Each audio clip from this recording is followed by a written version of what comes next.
Hi everybody, it's Miss Smart and this is my dog Jax. I hope you're all safe and healthy at home with your families. I'm sad that we can't be together right now, but I thought since we can, I would read a story since you all know I love reading books so much.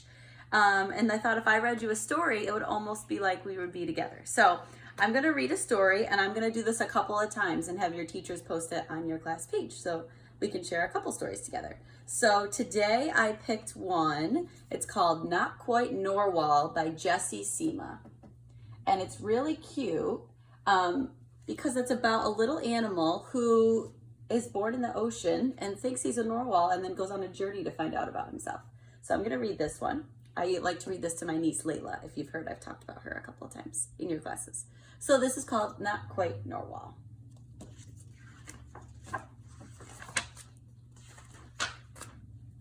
Not Quite Normal by Jessie Seema. Okay. Kelp was born deep in the ocean. He knew early on that he was different from the other narwhals. His tusk wasn't as long as everyone else's. He had different tastes in food, and he wasn't a very good swimmer.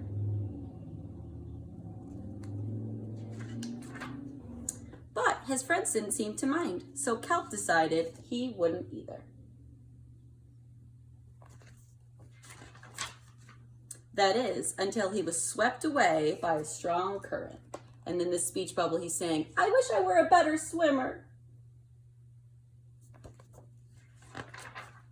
Kelp found himself at the surface, closer to land than he'd ever been before. High up on a cliff, he spotted a mysterious, sparkling creature. It looked so familiar. It looked like kelp.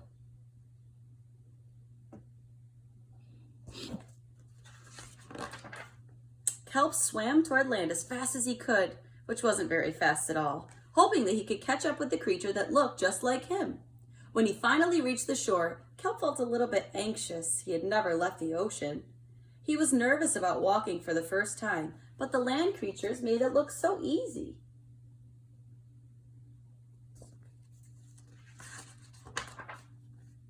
It wasn't, but eventually he got the hang of it. And in this top speech bubble, he's saying, "Oof" and "ow."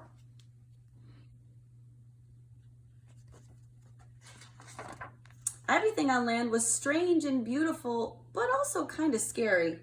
Kelp began to think he might never find the creature that looked just like him. But as he stumbled out of the forest,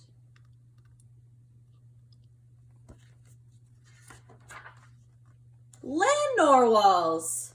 And this one's in this speech bubble is saying, "Actually, we're unicorns, and by the looks of it, so are you."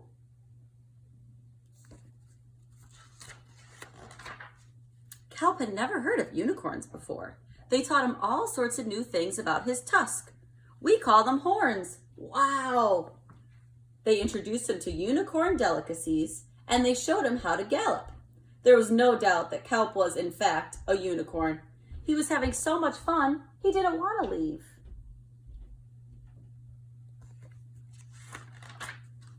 But then he remembered all of his friends under the sea.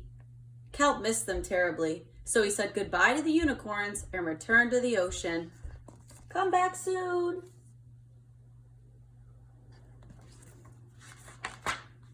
Kelp swam toward home as fast as he could, which wasn't very fast at all, hoping that the narwhals would still like him now that he was a unicorn. When he finally arrived, Kelp had butterflies in his stomach. The sign says, "Welcome home, Kelp."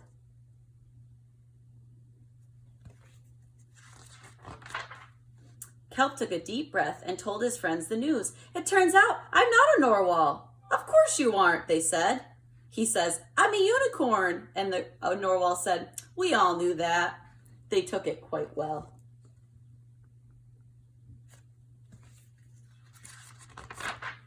Kelp was happy to be home, but now that he'd experienced life on land with the unicorns, he couldn't seem to forget them. Did he want to be a land narwhal with the unicorns, or a sea unicorn with the narwhals? Kelp couldn't decide. But then he realized that maybe, just maybe,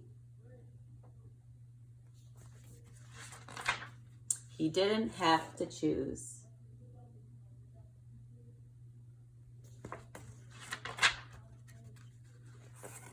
And this rhinoceros is saying, I'm a unicorn. Kelp's saying, And that's the end. So I hope that you really enjoyed our story. And maybe you can be thinking about what was your favorite part of the story, or what did you like about Kelp? Do you think that he should stay on land and be with the unicorns, or stay down in the sea with the narwhals? So if you have someone at home you can talk to about this story, talk to them. What part did you like the best? What illustrations did you like the best? And I hope you're reading a lot of books at home and talking with your family too. So I hope you enjoyed our story. I will do more videos later on this week and next week so that we can read more stories together. I hope everybody's good, and I miss you, and I hope to see you all soon. Bye.